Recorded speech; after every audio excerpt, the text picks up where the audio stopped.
छगनलाल एक मेहनती किसान था। उसके पास अपने बड़े बड़े खेत हैं जिन पर वो अकेला ही खेती किया करता था। छगनलाल की अब उम्र हो चली थी। वो अपने खेतों में काम तो किया करता, लेकिन रुक रुक कर काम करने में उसे बहुत समय लग जाता।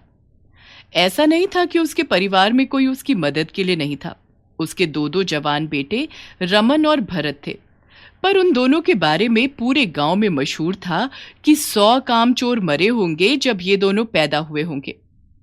एक दिन की बात है। अरे नालायक, ओ कामचोर! पता नहीं वो कौन सी घड़ी थी जब तुम दोनों पैदा हुए। पूरा दिन बिस्तर तोड़ते रहते हो या इधर उधर पड़े रहते हो। तुम्हें समझा समझा कर भी थक गया हूं। न तुम्हें समझाने का असर होता है, न मारपीट का। अरे पिताजी, आँख खुलती है नहीं और आप सुनाना शुरू कर देते हो। कौन सी प्रलय आ गई है जो हम दोनों ही रोक सकते हैं? हाँ हाँ पिताजी, बताओ कौन सी आफत आ गई है जो इतनी तेज तेज चीख कर नींद खराब कर दी।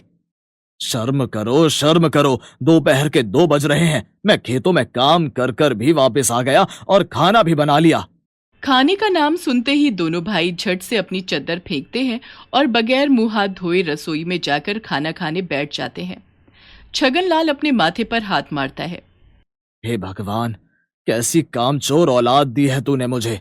इन्हें कितना भी समझा लो, पर यह नालायक हैं कि सुनते ही नहीं। छगनलाल अपने दोनों बेटों की आदतों से बुरी तरह परेशान हो चुका था। उसके दोनों बेटे या तो अधिकतर सोते रहते या फिर बाहर गली में बच्चों के साथ खेलते, और अगर कभी छगनलाल मारपीट कर उन्हें अपने साथ खेतों में ले भी जाता तो वो एक एक करके वहां से गायब हो जाते। छगनलाल की गांव में बहुत इज्जत थी। सब जानते थे कि जितनी जमीन छगनलाल के पास है उतनी किसी के पास नहीं है, लेकिन छगनलाल उस पर इतनी खेती नहीं कर पाता। इसलिए धीरे धीरे वो गरीब हो गया और लोग पीठ पीछे उसका मजाक भी उड़ाते। सारे गांव वाले कहते, इतनी जमीन है, 2 जवान बेटे हैं, चाहे तो सोना उगल सकते हैं। खाना खाकर दोनों भाई वापस बिस्तर में घुस जाते हैं। ये देखकर छगनलाल को बहुत गुस्सा आ जाता है और वो एक छड़ी लाकर दोनों की पिटाई कर देता है। शोर सुनकर पड़ोसी वहां आते हैं। अरे अरे भाई साहब, ये आप क्या कर रहे हैं? जवान लड़कों के ऊपर हाथ उठा रहे हो? कहीं ऐसा ना हो गुस्से में कुछ कर लें।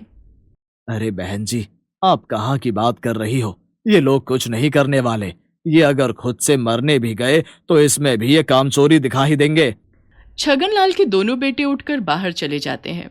छगनलाल को अपने बच्चों की बहुत चिंता थी और कभी कभी तो वो सोचता था कि इन लोगों से तो अपनी बेटियों की कोई शादी भी नहीं करेगा, और अगर मैं मर गया तो इन दोनों का क्या होगा।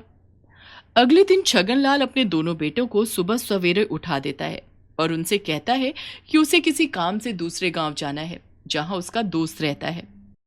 वो सब तो ठीक है पिताजी, सवेरे सवेरे चल दिए, हम पूरा दिन क्या भूखा ही रहेंगे? कुछ तो हमारे बारे में भी सोच लेते, कुछ बना ही जाते। जिस तरह तुम लोगों को आलस आता है, इस तरह मुझे भी आलस आ रहा है। तुम्हें जो बनाकर खाना है खाओ, भूखे रहना है भूखे रहो, लेकिन मैं किसी काम के लिए जा रहा हूं। मुझे पीछे से मत रोको। छगनलाल वहां से चला जाता है। उसके बाद दोनों बेटे रसोई में जाकर देखते हैं तो पिताजी ने कुछ भी नहीं बना रखा था। तभी उनकी नजर पतीले में रखे दूध पर पड़ती है और दोनों भाई एक पतीला दूध पी जाते हैं।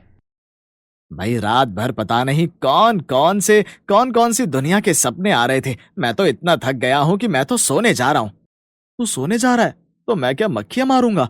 चल, मैं भी तेरे साथ सोने चलता हूं। अभी दूध पीकर पेट भी भारी हो गया है। शाम तक पिताजी आ ही जाएंगे, तब उनके हाथों का मजेदार खाना खाएंगे। उधर छगनलाल अपने दोस्त गगनलाल के पास जाता है। दोनों बचपन के दोस्त थे, एक ही स्कूल में पढ़े लिखे थे। गगनलाल के परिवार में उसकी पत्नी और 2 बहुत ही सुंदर और सुशील बेटियां थीं। छगनलाल को वहां आया देख वो खुशी से उसे गले लगाता है और उसके बाद, अरे बहुत दिनों बाद आया छगनलाल। और बता, तेरे दोनों बेटे कैसे हैं? भाई, मैं तुझसे कुछ कहना चाहता था, इसलिए मैं तुझसे मिलना भी चाहता था। हाँ हाँ बोल गगन, क्या बात हुई? तू तो जानता ही है कि मेरी दोनों बेटियां तारा और चांदनी अब बड़ी हो गई हैं।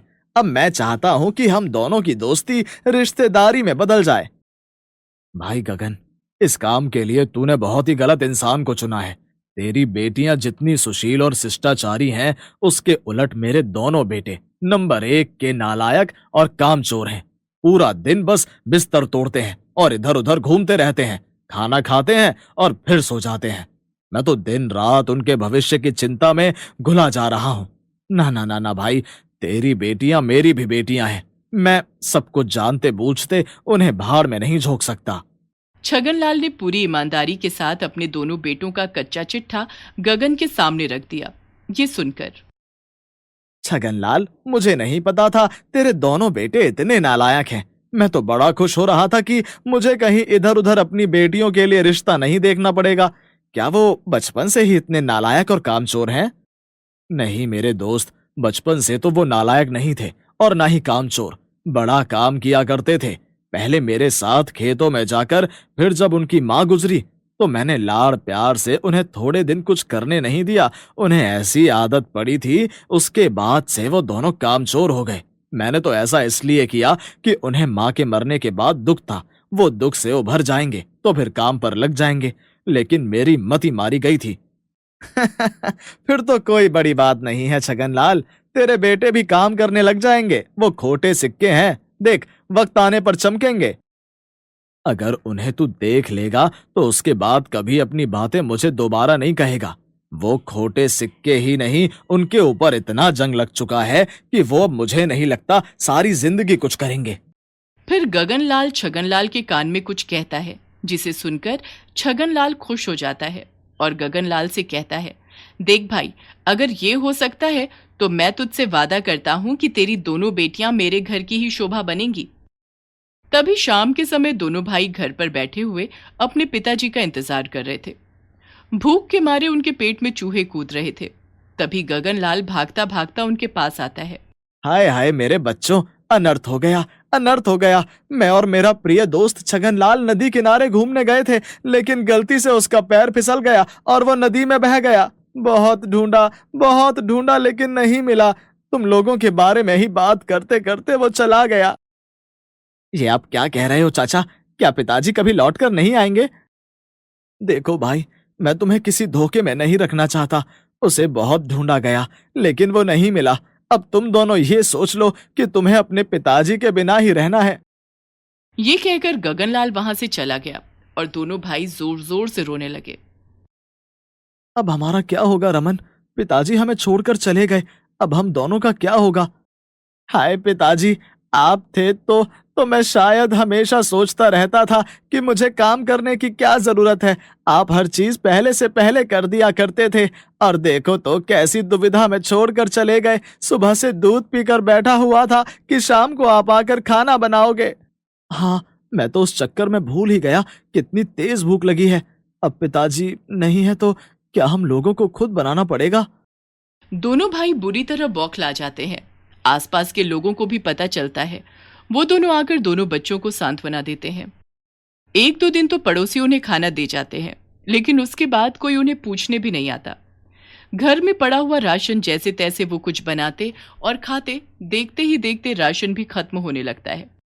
छगनलाल सारे पैसे एक तिजोरी में रखता था, लेकिन उनके पास तिजोरी की चाबी नहीं थी।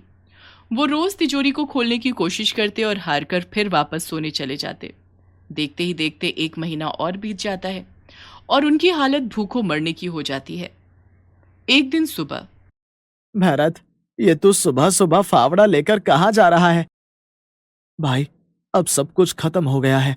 अब हम लोगों को अपने खेतों की तरफ देखना ही पड़ेगा, वरना तो कुछ दिन बाद हम लोग भूख से मर जाएंगे। एक काम करते हैं, पिताजी की तिजोरी तोड़वा देते हैं। फिर वो दोनों भाई किसी चाबी वाले को बुलाकर लाते हैं और तिजोरी को खुलवा देते हैं। लेकिन ये क्या, तिजोरी तो बिल्कुल खाली थी। उनकी रही सही एक उम्मीद भी खत्म हो जाती है। दोनों भाई फावड़ा उठाकर खेतों की तरफ चल देते हैं और फिर गुस्से में वो सारे खेत को खोद देते हैं। खेत खोदने के बाद वो दोनों देखते हैं कि वो पसीने से तरबतर हो गए हैं और आज वो अपने आप में थोड़ा जोश महसूस करते हैं। अगले दिन सुबह वो अपने खेतों में बीज डाल देते हैं और पानी से भरकर वो घर आ जाते हैं। घर में रखे हुए थोड़े बहुत राशन से वो दोनों भाई अपने लिए एक एक रोटी बनाते हैं। अब उन्हें समझ आ गया था कि अगर उन्हें जीना है तो उन्हें काम करना ही पड़ेगा। और उधर गगनलाल का एक आदमी दिन रात उन दोनों पर नजर रखता और जाकर उनकी सारी बात गगनलाल को बताता।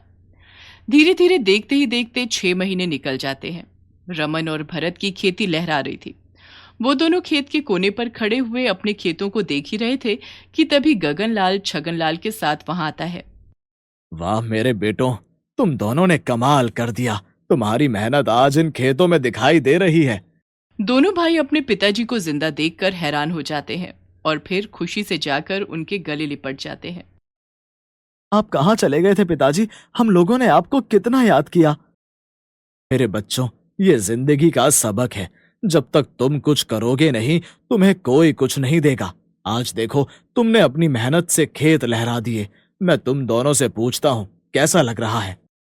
शुरू शुरू में हमें ये सब काम अच्छा नहीं लग रहा था, लेकिन आपकी कसम खाकर कहते हैं पिताजी, आज लग रहा है कि जो मजा अपनी मेहनत के काम में है वो आराम में नहीं है। छगनलाल गगनलाल को धन्यवाद देता है और उसके बाद वो अपने दोनों बेटों की शादी गगनलाल की बेटियों से कर देता है। और अब दोनों भाई बहुत मेहनत करते और अपने परिवार के साथ खुशी खुशी जीवन बिताते हैं।